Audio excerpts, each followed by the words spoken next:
Thank you, Donna, for that kind introduction. Mark, I really appreciate your musical contributions today. My sincere gratitude also to Reverend Dave and the Affirm Committee for giving me the opportunity to speak to you. It truly means a great deal to me. And Reverend Dave, your personal support has been tremendous. Finally, to all of you, thank you so much for coming this afternoon. Every year on November the 11th, we pause to remember and honor those who fell in the line of duty and those who served our country. I have no experience of the sacrifices made, but it has always been a moving and significant occasion for me, and I am deeply grateful to those who gave so very much. Of course, there are other times we gather in memory, and these are very important as well. Today, I am focusing on one such gathering that has deep personal meaning for me and others around the world. In so doing, there are, I think, themes that emerge that are universal. As you are aware, I am a transgender woman, that is, assigned male at birth, but identifying as female. Understanding and accepting this reality was a long, difficult journey for me, decades long in fact. The past few years, I've been in transition from my biological male sex to my felt female gender, physically, in daily life, and legally in terms of the name and gender on all of my identification. Transgender people, myself included, deeply and simply want to live as we know ourselves to be on the inside. Shakespeare's phrase, "To thine own self be true," is a very appropriate way to describe this intense desire. It puts all of us on journeys we did not ask for. On November 28, 1998, Rita Hester, an African-American transgender woman who lived in Allston, Massachusetts, near Boston, was murdered in her own apartment, the victim of some 20 stab wounds. Grief and anger within the local transgender community led to a candlelight vigil on December the 4th, the following Friday. Unlike the notorious Matthew Shepard case, in which a young gay man was brutally killed just 5 weeks earlier in Wyoming, Rita's slaying received almost no national attention. Furthermore, she was treated with widespread disrespect by the local Boston media. Moved by her death and the deaths of other transgender people, Gwendolyn Ann Smith, herself a transgender woman, founded the Remembering Our Dead web project to record victims of anti-transgender violence. The project organized the first Transgender Day of Remembrance, a candlelight vigil held in the Castro district of San Francisco on November 20th, 1999. Since then, November 20th has been accepted as the Transgender Day of Remembrance, and ceremonies have been held in an increasing number of locations in North America and around the world. By 2013, more than 200 cities in 20 countries took part. London, Ontario is no exception. On or near November 20th, members of the transgender community and our allies hold a memorial service on behalf of our sisters and brothers who have been slain in the last year. For many of us, this is one of the most important dates on the calendar. As an aside, this year's ceremony is Saturday, November 19th at 6 p.m. at Dundas Street Center United Church, and all are welcome, so please do join us. I think that our reasons for gathering are threefold: to remember, to mourn, and to search for hope. While their application on these occasions is specific to the transgender community, I think that in general they apply to everyone. First, we gather to remember. Elie Wiesel, concentration camp survivor, author, and Nobel Peace Laureate, called remembering a noble and necessary act, and said that we must remember suffering. One cannot, of course, begin to equate the Holocaust with what I am speaking of, but the principles are the same. Two other thoughts in Wiesel's passionate words. First, human suffering anywhere concerns men and women everywhere. And second, to forget the dead would be akin to killing them a second time. And so, Even though we may well not know personally any of those being memorialized, we gather to try, in a small way, to help ensure that neither their deaths nor their lives are forgotten. Part of our London ceremony is to name a few of them and light and extinguish a candle in each one's memory. Today, I would like to honor 3 of those who have passed on. In the summer of 2013, Alex Medeiros, who was Brazilian and assigned male at birth, moved to Sao Paulo to live with her father. She had always been known as a male, but she seems to have begun discovering her female transgender identity. She reportedly didn't want to cut her hair, liked belly dancing, and liked wearing female clothing. On February 17, 2014, Alex was beaten to death by her own father, who wanted to, quote, teach him to behave like a man, unquote. Alex was 8 years old. Eileen Nettles was an assistant at a fashion company who aspired to become a clothing designer. She was also a 21-year-old African-American transgender woman. In the early morning hours of August 17, 2013, Eileen was walking with 2 other transgender women down a street in Harlem, New York City. Across the road from a police precinct, they encountered a group of at least 7 young men. At some point, the men became enraged and attacked, according to witnesses, after they determined that the women were transgender. Eileen was struck with a closed fist, knocked to the ground, and hit her head, sustaining a serious brain injury. Her attacker continued beating the helpless woman, ramming her head into the pavement, and, again according to witnesses, all the while shouting transphobic and homophobic slurs. Eileen, battered beyond recognition, was taken to hospital in a coma. She was removed from life support a few days later and passed away. A confused and controversial investigation followed, which resulted in a number of protests, including from Eileen's mother, Dolores. Finally, more than 18 months later, on March 3, 2015, an indictment was delivered. However, the main charge was for manslaughter, not murder, and a hate crime was not included in the charges. On April 4, 2016, Eileen's murderer took a plea bargain in return for a 12-year prison sentence instead of a possible 25 years. Dwayne Jones, also assigned male at birth, was born in the slums of Montego Bay, Jamaica, wanted to work as a teacher or in the tourist industry, and also dreamed of becoming a performer like Lady Gaga. Relentlessly bullied for being effeminate, Dwayne dropped out of school at age 14 and then was thrown out of the house by her father, who helped a mob chase her out of the neighborhood. After a time sleeping in bushes and on beaches, she squatted with 2 other, somewhat older trans woman friends in an abandoned house above Montego Bay. On the evening of July 21st, 2013, Dwayne, then 16, went out in public presenting as a female for the first time to a dance party with her housemates. Things went well until Dwayne confided her identity to a girl with whom she had attended church. The girl told her male friends, who accosted Dwayne outside and demanded to know whether she was male or female. One of the men, using a lighter for illumination, examined her feet and deduced her male biological sex by their larger size.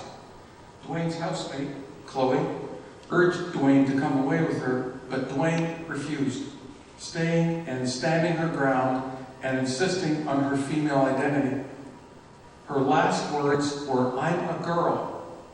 One of the men snapped Dwayne's bra strap, at which point Dwayne ran. Chloe was caught, attacked, and nearly raped, but got away and hid, first in a church and then in some nearby woods. Dwayne was also caught, but didn't escape. The mob pounced, and Dwayne was beaten, stabbed, shot, and run over, and her body dumped in some bushes. Apparently, she lingered for 2 hours after one attack, drifting in and out of consciousness, until finally being killed by a second one. Her family refused to claim her body. No one was ever arrested. Alex, Island, and Dwayne, just 3 of the many that we try to remember, even if we didn't know them personally. In remembering, we honor them and their identities.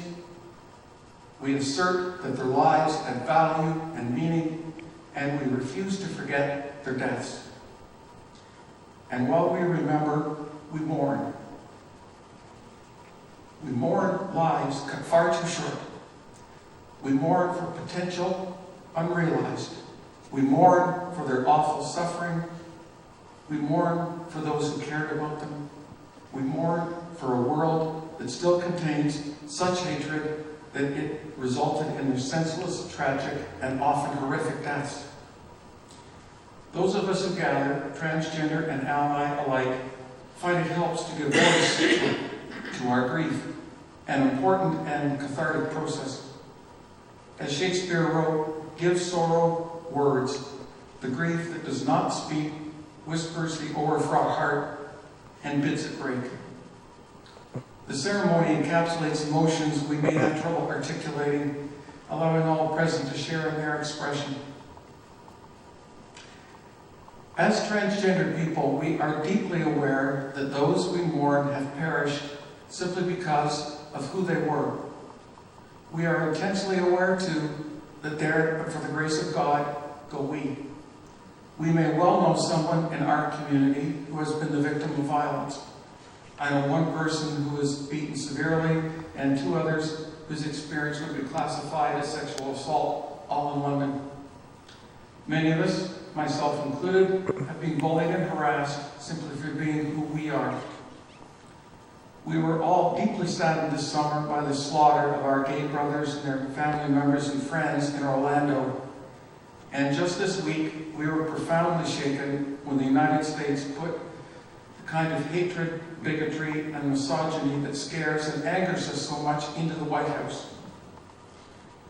Our shared experience, our shared awareness, our shared identity is very special, and is one of the reasons that those of us who come together find it vital to be for a while in a safe space with others who have similar feelings and similar journeys, and with those who support us. It is a common piece of wisdom that grief shared is grief diminished. And indeed for us as well, the communal experience helps to lighten our burden and provides us with an opportunity to support one another. And in mourning, we look for hope.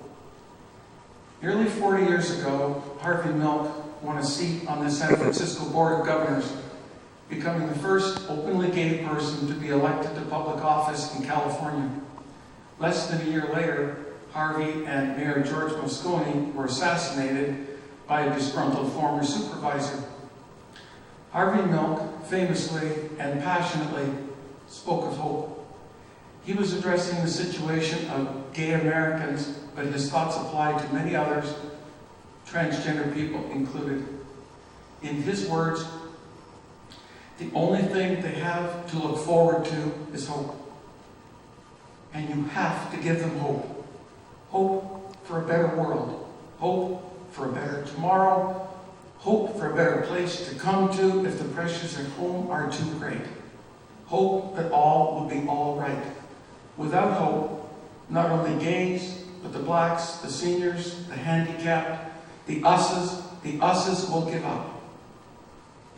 Harvey Milk may not have named transgender people, but this resonates deeply with me. Yes, we do badly need hope, because we must not give up. The problem is that hope can be hard to find when inevitably we confront the question, why? Why did these people and the many others have to die as they did? Why does the hatred that led to these tragedies exist? Hatred that would cause mobs to batter to death a young woman walking down the street and to butcher a 16-year-old simply trying to enjoy an evening being who she is. Hatred that would drive a father to beat his own child to death. Hatred based on the simple fact that their gender identity didn't match their bodies. Hatred of people just like us, just like me. Answers? and hope can be very hard to find, and that reality hurts. It hurts a great deal. However, Stephen Fry, actor, writer, and many other things, and a gay man, may be onto something when he said, "You only hate when you're ignorant and afraid."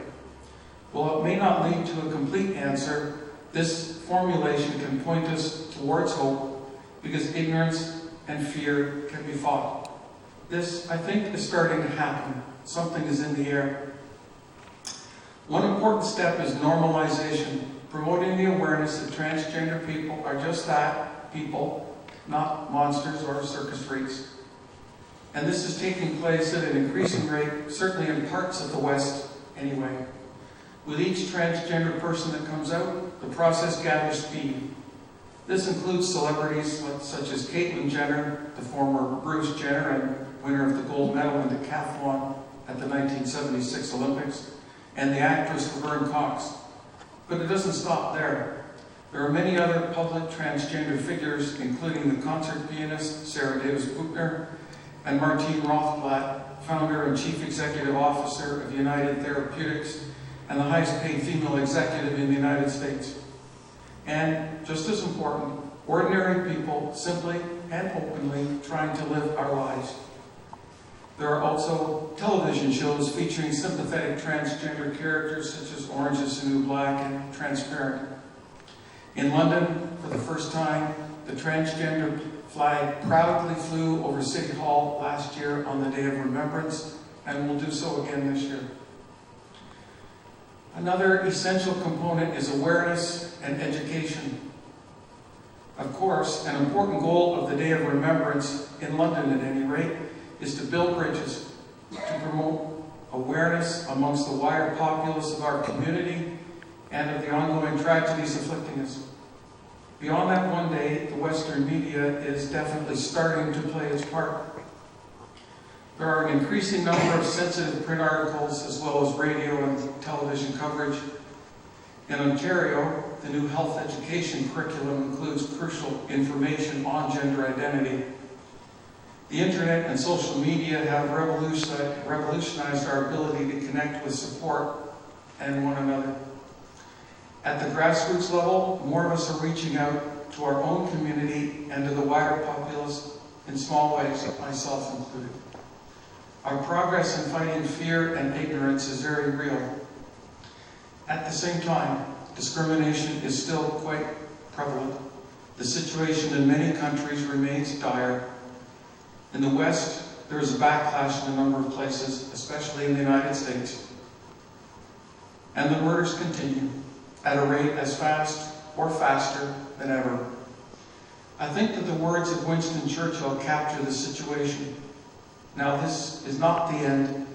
It is not even the beginning of the end, but it is perhaps the end of the beginning.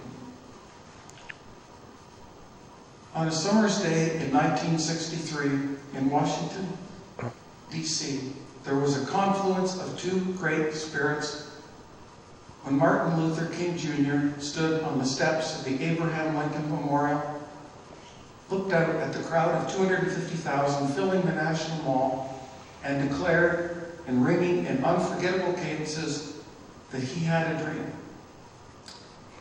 A dream that his children would one day be judged by the content of their character, not the color of their skin. A dream of brother and sisterhood. Today, my transgender family and I have much the same dream. Our dream can be expressed by the following thoughts drawn from the writing of Joan Roughgarden, biologist and transgender woman. We want to be treated with courtesy and dignity. We want equal participation in public social institutions. We demand the freedom to offer our own unfiltered narratives. We demand our own voices. Perhaps summing things up is this simple but powerful statement. We want to be cherished as a normal part of human diversity. And of course, we demand that the killing of transgender people stop. In my own words, we too are children of God, children of the universe, and we are all crying out for our rightful place in it free of violence and free of fear, and celebrated for who we are alongside everyone else. We are not there yet, of course, not by a long shot. Alex, Island, and Dwayne, and the many others who continue to be slain all around the world are proof of that. Every year at the Transgender Day of Remembrance, we express the hope that we won't need to gather next year. But realistically, we will, and for some time yet. We will come together to remember and to mourn and to hope. My prayer, my hope, which continues to drive me on, is that a new day is dawning, and that despite the interludes of darkness, the time is indeed coming when Dr. King's magnificent dream comes true for all of us. Thank you very much.